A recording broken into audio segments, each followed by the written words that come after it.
तो नमस्कार, आप सभी का एक बार स्वागत है मेरे चैनल दून ट्यूटोरियल में।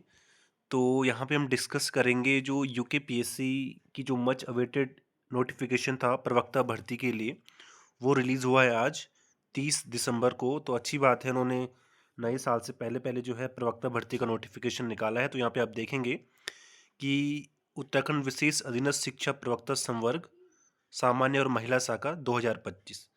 तो ये आज ही ये नोटिफिकेशन आया है और इसमें सभी डिटेल्स बताई गई हैं, क्या-क्या इसमें आवेदन कैसे करना है। तो सबसे पहले आप देखेंगे कि ये जो भर्ती परीक्षा है, जो प्रवक्ता भर्ती है, ये सामान्य और महिला शाखा दोनों के लिए ये भर्तियां हैं, यानी महिलाएं और सामान्य शाखा के लिए। तो विज्ञापन प्रकाशन की तिथि आप देख सकते हैं, आज की डेट पड़ी है इसमें 30 दिसंबर। कल से आप इसमें आवेदन कर सकते हैं। आवेदन करने की अंतिम तिथि 20 जनवरी है। और संशोधन, आपके जो परीक्षा फॉर्म है, जो आपने फॉर्म भरोगे, उसमें संशोधन की तिथि 28 जनवरी है। और जो परीक्षा की तिथि है वो इसमें नहीं दे रखी है, तो आगे इसमें जो है देंगे। उसके बाद आगे देखेंगे कि यहाँ पे लिखा हुआ है सबसे पहले ये बात करते हैं कि जो पिछला जो प्रवक्ता भर्ती आई थी वो निरस्त हुई थी, वो विज्ञप्ति निरस्त हुई थी। तो ये जो दूसरा बिंदु है वो उसी के संबंध में है।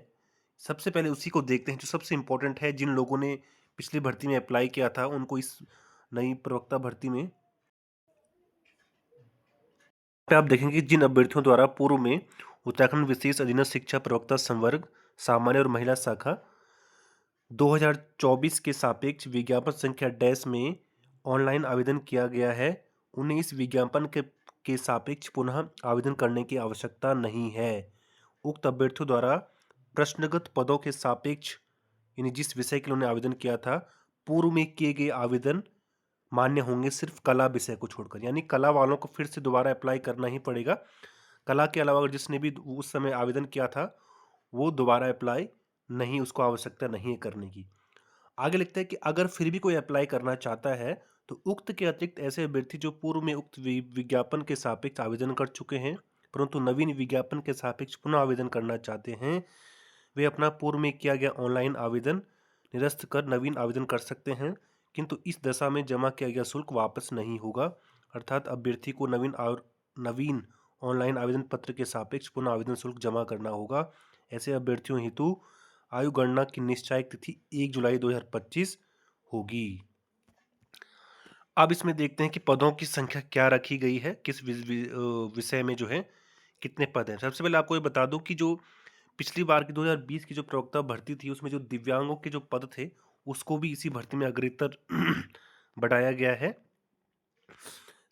ये देखिए, यहाँ पे ईडब्ल्यूएस के लिए बहुत ही इंपॉर्टेंट बात बता रखी है उन्होंने। जो ईडब्ल्यूएस जो सर्टिफिकेट है, उस वो जो है आवेदन करने की अंतिम तिथि तक, आवेदन करने की अंतिम तिथि तक वैध होनी चाहिए। यानी 20 जनवरी तक आपका जो है ईडब्ल्यूएस का सर्टिफिकेट बना होना चाहिए। अब ये देखिए, यहाँ पे कुल मिला के जो है सामान्य और महिला शाखा दोनों में कुल मिला के जो है 808 पदों पर ये भर्ती है। सामान्य शाखा 725 पद हैं इसमें, और महिला शाखा जो है 83 पद हैं। देखो, सामान्य शाखा उसको बोलते हैं जिसमें महिला और पुरुष दोनों अप्लाई कर सकते हैं, वो सामान्य शाखा कहलाती है। और महिला शाखा उसको कहते हैं जिसमें सिर्फ महिलाएं ही आवेदन कर सकती हैं। तो जो सामान्य शाखा है, इसमें कुल मिला के 725 पद हैं, और प्रत्येक विषय के लिए अलग अलग पद रखे गए हैं। हिंदी के लिए 78 पद हैं, अंग्रेजी के लिए 54 पद हैं, संस्कृत के लिए 62 पद हैं, भौतिक शास्त्र के लिए 73 हैं, रसायन शास्त्र के लिए 51 हैं, मैथमेटिक्स के लिए 43 हैं, जीव विज्ञान के लिए 67 हैं, नागरिक शास्त्र सबसे ज़्यादा पॉलिटिकल साइंस में 111, अर्थशास्त्र के लिए 72 हैं, इतिहास के लिए 42 हैं, भूगोल के लिए 53 हैं, समाजशास्त्र के लिए 13, कला के लिए 2, वाणिज्य के लिए 2 और कृषि के लिए 2। तो इसमें जो है कैटेगरी वाइज भी इन्होंने श्रेणीवार आरक्षणवार भी दे रखा है, तो आप देख सकते हैं इसमें। और दिव्यांगों के लिए ने अलग अलग से पद जो है निकाले हैं, जो पिछली बार की भर्ती के जो पद रह गए थे उन्हीं को उन्होंने उसमें अग्रेतर किया है। और अब देखें महिला शाखा, महिला शाखा का देखते हैं कहाँ है। ये देखिए, महिला शाखा के लिए कुल 83 पद हैं, इसमें सिर्फ महिलाएं आवेदन करेंगे, और प्रत्येक विषय के लिए जो है अलग अलग पद हैं, यहाँ पे आप देख सकते हैं। ठीक, अब बात करते हैं इसके लिए कैसे अप्लाई इसमें आपको ये पता है कि लेवल 8 की ये जॉब रहती है, और आयु सीमा 21 वर्ष से लेकर 42 वर्ष इसमें रखी गई है। शैक्षिक अर्हता क्वालिफिकेशन आपको पता है कि आप जिस सब्जेक्ट के लिए अप्लाई कर रहे हैं उसमें आपका मास्टर डिग्री होना चाहिए, यानी एमए या एमएससी होना चाहिए, और साथ में आपको बीएड होना चाहिए। टीईटी की इसमें कोई आवश्यकता नहीं है। सीटेट की इसमें लेक्चरर के लिए सीटेट की आवश्यकता नहीं होती। और जब आप अप्लाई कर रहे हैं तो आप देख लीजिएगा कि आपका जो सब्जेक्ट कॉम्बिनेशन है वो उस सब्जेक्ट के लिए फिट बैठता है कि नहीं। कई बार जब बच्चे इस बड़ी समस्या आती है कि लोग सेलेक्ट तो हो जाते हैं, समस्या यहाँ पे आती है फिर। तो कई बार दिक्कतें आती है कि लोग अप्लाई तो कर लेते हैं लेकिन उनका सब्जेक्ट कॉम्बिनेशन सही नहीं बैठता, और बाद में जब वो डॉक्यूमेंट वेरिफिकेशन के लिए जाते हैं तो तब जो है वहाँ पे वो बाहर हो जाते हैं। तो सब्जेक्ट कॉम्बिनेशन देखना बहुत ज़रूरी है। जितना ज़रूरी तैयारी करना है, पेपर निकालना है, उतना ही ज़रूरी पहले विज्ञापन को ढंग से पढ़ना भी ज़रूरी होता है। तो ये आप देखें, जैसे हिंदी के लिए देखिए, प्रवक्ता हिंदी के लिए कौन एलिजिबल होगा। एक तो उसका हिंदी में एमए होना चाहिए, दूसरा उसका ग्रेजुएशन में संस्कृत विषय के साथ स्नातक होना चाहिए।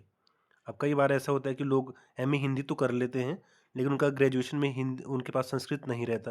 अब वो मान लीजिए इसके लिए अप्लाई कर रहा है तो सेलेक्ट तो वो हो जाएगा, लेकिन जब डॉक्यूमेंट वेरिफिकेशन की बारी आएगी तो वहाँ पे उसको जो है फिर समस्या हो जाएगी और उसको बाहर कर दिया जाएगा। तो ये ज़रूरी है, इसे आप ज़रूर एक बार नोट कर लें और अच्छे से अपनी जो क्वालिफिकेशन है उसकी मैचिंग देख लें। और बाकी इसमें तो वही है, रिजर्वेशन के लिए भी है। और जिसकी जो रिजर्वेशन अप्लाई कैसे करना है, ऑनलाइन आवेदन आप कल से शुरू कर सकते हो और ऑनलाइन इसमें आवेदन होगा।